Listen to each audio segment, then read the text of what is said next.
Alright, hey everybody, it's time for the next project of the summer of 2014. And it's time to redo the hardwood. So when we bought the house, it was that ugly 1995 color, that color down there, and after a while my wife said, not okay. So we decided to go a little darker, and we gave it a shot, and it went pretty well, but I think, you know, a lot of times when you do this, you learn as you go, and I think I didn't sand it quite deep enough. And so as a result, it marked quite a bit actually over 4 or 5 years, and it's definitely time to be done again. I think the mistake was I used one of those rotary sanders, which is safer but takes forever, and I didn't get down far enough. This time we're going to use a drum sander. The first step in the project is to move everything you own on hardwood into another room and clear it out. Then our next step is to take off all the doors, take off all the baseboards, and get ready to do some crazy sanding. Leaving the sound system so that you can hear your good music. So when you're taking off baseboard, the first thing you want to do is you want to score it with the knife a little bit, so that when you pull it off, it doesn't pull off part of the drywall. Then I don't know how other people do it. I just get one of these little guys in here, make a gap, and once I got a gap, I go to the screwdriver, real careful because I don't want to mess up the wall. Nice and easy. See how that stuff comes off? So I got my hand in there. And then, Lord willing, we don't want to waste all this nice baseboard. There we go. Then you want to take your pen and you want to write down where it comes from, so when you go put it back together, you know where it is. I'm going to write family room west. Yeah. I'll know where that is. The next and big step in this project is to rent a drum sander and start stripping off the finish. Now, as you can tell, I've already begun, and it does a good job. It's a lot quicker than an orbital sander. It hasn't taken everything yet. Of course, I got a dark stain, so I'll have to do more than one pass. I've started with the 36 grit, and then we will move on to the 60 grit after we get all the brown off.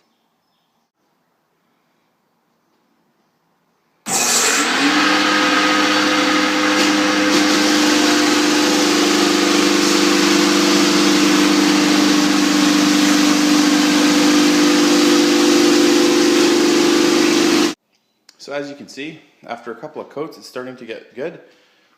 Some of the stain really isn't far into the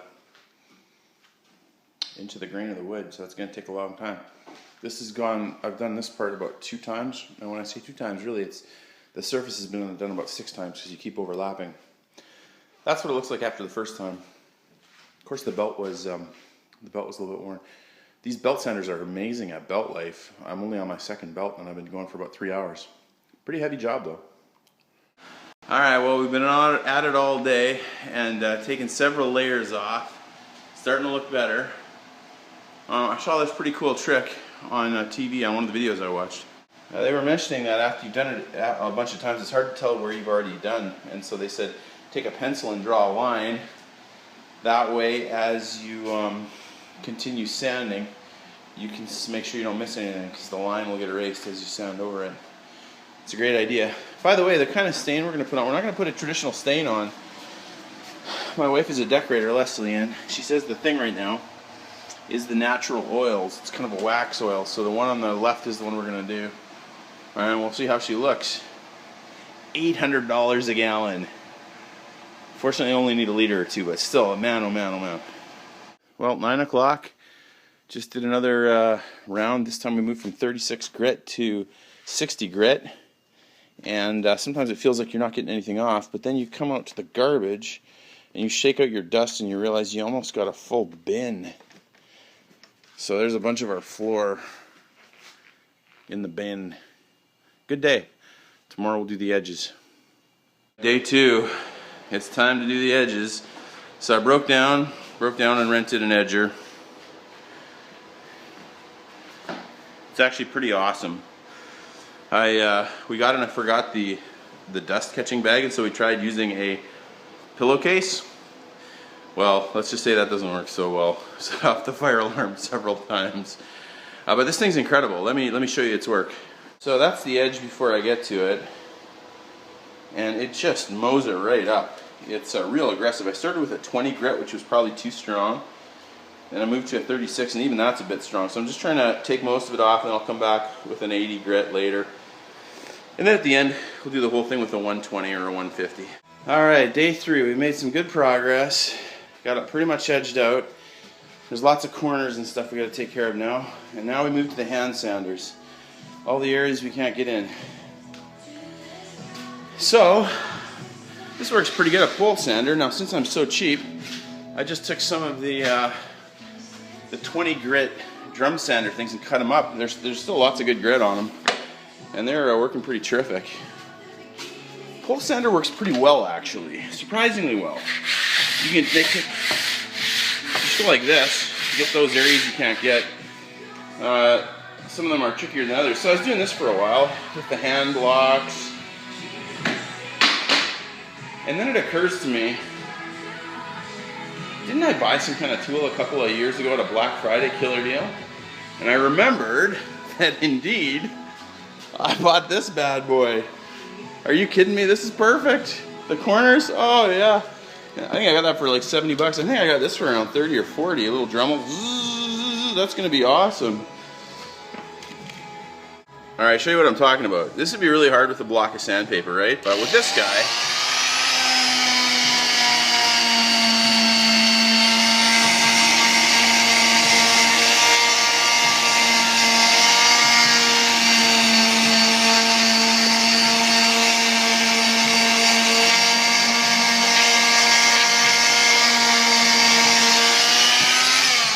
are you kidding me? That's awesome. That is so much easier.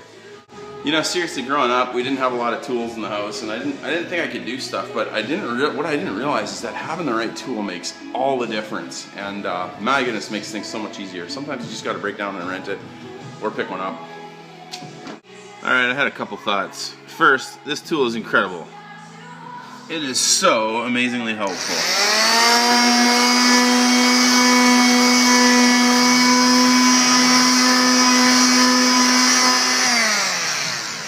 Can you imagine how hard it would be if you had to go like this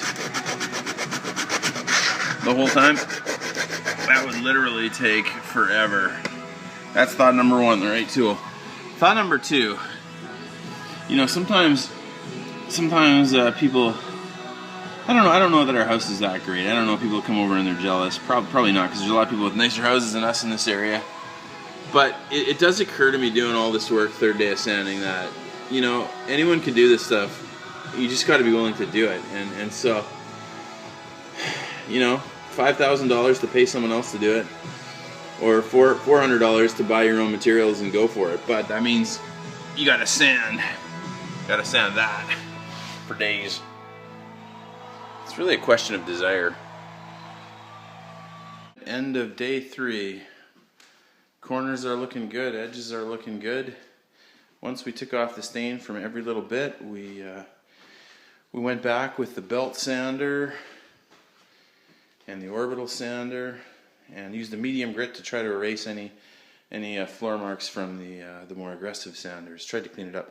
After that was all done, we vacuumed it again, and then we took a pole sander to it. Give it a good pole sand. The whole thing with a nice 150 grit to try to smooth it out. So one more go over with the pole sander, and then we'll vacuum up and take down our sheets. All right, so we're done sanding and we're starting to put the stain on. There it is, looking good. It's Rubio Monocoat chocolate. You buff it on, and then you buff it off. One coat. We're happy with it so far. It definitely shows any imperfections in the sanding though, so you got to be really careful with the sanding. All right, it's looking pretty good. It buffs in real nice. The buffer's a demon to try to operate, but it does do a good job. We bought 2 liters for our whole main floor, and it looks like we're only going to need 1 liter. Of course, it was $200 for that 1 liter. So, hoy caramba, Rubio Monocoat, pretty cool so far. Looks like the problems are all sanding problems, and if you do come to a light that you see later, like we didn't, you can see it's a bit light right there. You need to sand a bit more right along the edge. But Nothing serious.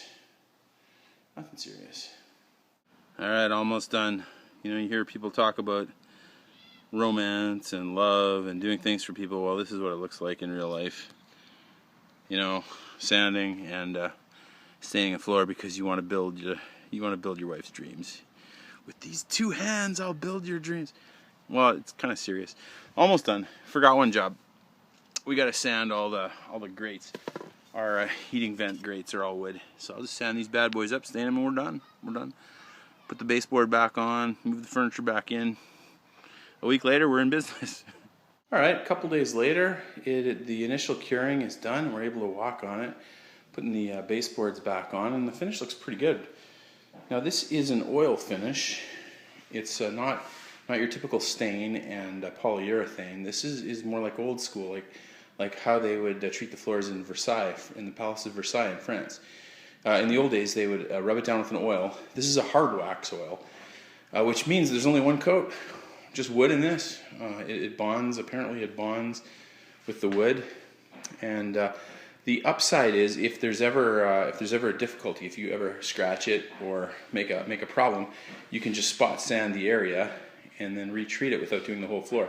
Normally, when you stain and put polyurethane, it's like putting a couple layers of plastic on. It looks fantastic when you first lay it down, but then the best it'll ever look is the day you lay it. Then it starts getting worse. Whereas this is a little bit more natural. This is more the actual wood and a little less polished. So there it is. Hope you like it. I think we're happy we did it. Thanks for watching the videos.